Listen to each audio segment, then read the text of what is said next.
नमस्कार, फिर पैसा बोलता है, मैं आपका स्वागत है, मैं आनंद श्रीनिवासन।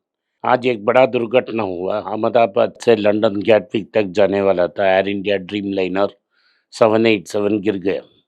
हादसा हो गया, टेक ऑफ में ही इंजन फेलियर हो गया होगा।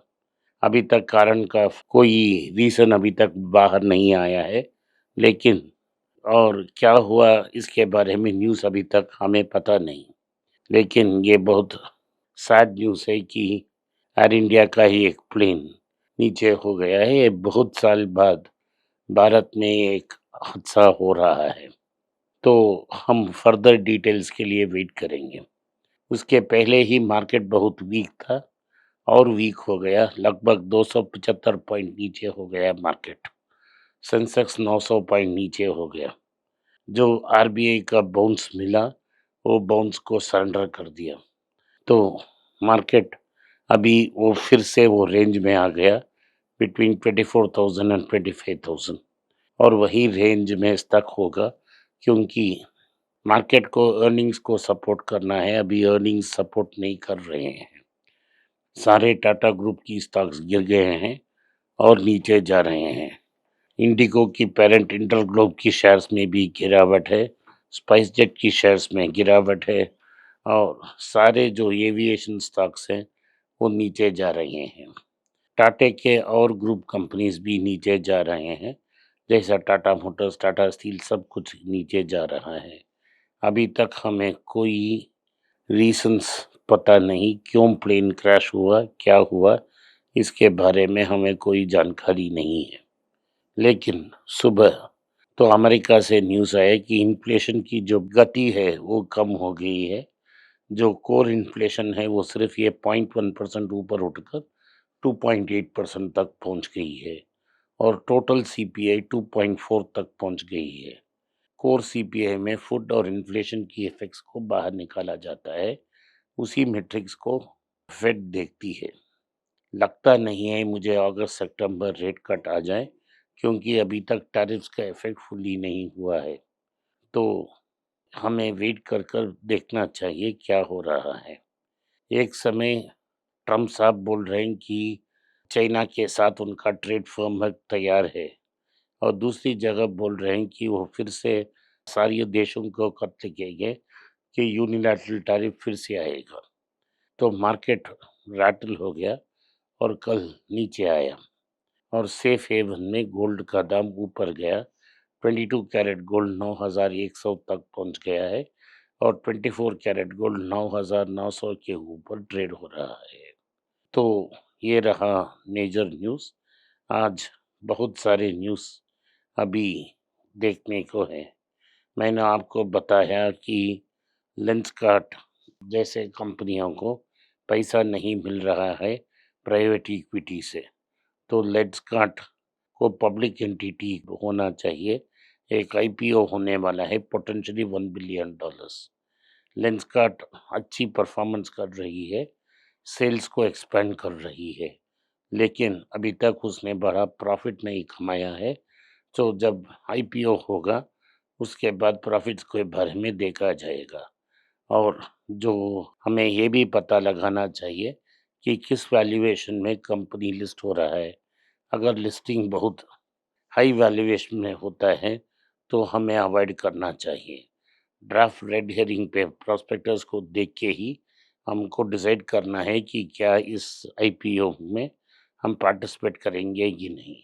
मेरा आइडिया ये है कि हम इसे अवॉइड करें, और उसके बाद जब मार्केट लिस्ट होती है तब इसको देखते हैं।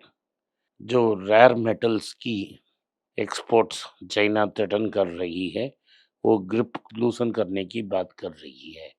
भारत में जो बड़े कंपनियां हैं, वो ये ऑटो कंपनीज ये बोल रहे हैं कि 2027 तक वो ऐसा ईवी को तैयार करेंगे जो रेयर इलेक्ट्रिक मैग्नेट्स के डिपेंडेंट नहीं होंगे। एमटीआर फूड्स, जिसको वोकला नाम का एक स्वीडिश नॉर्वेजियन कंपनी ने खरीदा, वो कंपनी आईपीओ के लिए तैयार हो रहा है। दूसरी बात ये है कि जुबिलेंट फूडवर्क्स, एक बड़ा डोमिनोज और हॉटब्रेड्स का जो फ्रेंचाइजी है भारत में, वो 2000 करोड़ के लिए स्टेक बेच रहे हैं। उनके पास जुबिलेंट नाम का ये एक ड्रग कंपनी भी है। ये 2000 करोड़ वो रेज़ कर रहे हैं ताकि वो हिंदुस्तान कोका कोला में इन्वेस्ट करें, क्योंकि वो उन पर माइनॉरिटी स्टेक्स के लिए खरीद रहे हैं। यही कंपनी है जिसमें भारतीय ग्रुप है और इस कंपनी की मालिक की वाइफ है शोभा भारतीय, जो हिंदुस्तान टाइम्स ग्रुप को भी कंट्रोल करती है। वो के बिरला के पुत्री है। तो रोड डीलरशिप फेडा की अनाउंसमेंट के अनुसार ऐसे कहा कि 52,000 करोड़ की वर्थ ऑफ गाड़ियां डीलरशिप में पार्क हुई हैं, बेच नहीं पा रहे हैं। इसमें मारुति, महिंद्रा, टाटा और हुंडई की डील गाड़ियां हैं जो डीलर के लेवल में स्टक है, स्टॉक मूव नहीं हो रहे हैं। लगभग 52 से 53 दिन की स्टॉक्स फंस गई हैं और वर्किंग कैपिटल की डायर रिक्वायरमेंट है। तो फडा कहती है there is a disconnect between wholesale supply and retail demand. तो रिटेल सेल्स में नीचे गिर गई है 3% के लिए और 8 महीने की लोवेस्ट ग्रोथ है। तो व्हीकल्स को डीलरशिप में स्टक हो गए हैं 50 दिन के ऊपर। नॉर्मली होती है कि वो 21 दिन के लिए यार्ड में रहती हैं। अभी ये 14 महीने की स्ट्रेट 14 मंथ्स लगभग 60 दिन की डिलीवरी है। तो hyundai कहती है कि 4 वीक की इन्वेंट्री रखना चाहिए हेल्थी के लिए। मारुति कहती है कि 35 दिन की इन्वेंट्री है उनकी डीलर्स के पास। लेकिन फेडा कहती है कि hyundai और मारुति डीलरशिप की में 52 से 53 दिन की स्टॉक्स है। जैसा मैंने कहा था कि रेयर अर्थ मैग्नेट्स के बिना ऑटो ईवी भी लॉन्च किया जाएगा। टाटा सन्स में डेवलपमेंट है। टाटा सन्स की बोर्ड ने अनाउंस किया है। टाटा सन्स की बोर्ड को रिजेक्ट करना पड़ेगा क्योंकि उनकी 70 साल की एक रूल है। 70 साल में अगर आयु हो जाता है उन लोगों को रिटायर करना चाहिए। सो भास्कर भट्ट, हरीश भट्ट, राव स्मिथ इन जैसों टाटा की महारथियों को रिटायर करना पड़ेगा और उनके जगह में एक नया रिप्लेसमेंट आना चाहिए। दियोपुरी भी रिटायर हो चुके हैं। इनके जगह अनेक टाटा एम्पायर से लोगों को एंट्री आना चाहिए। लोग कहते हैं कि नरेंद्र जो टाटा स्टील को चलाते हैं उनको जगह दी जाएगी।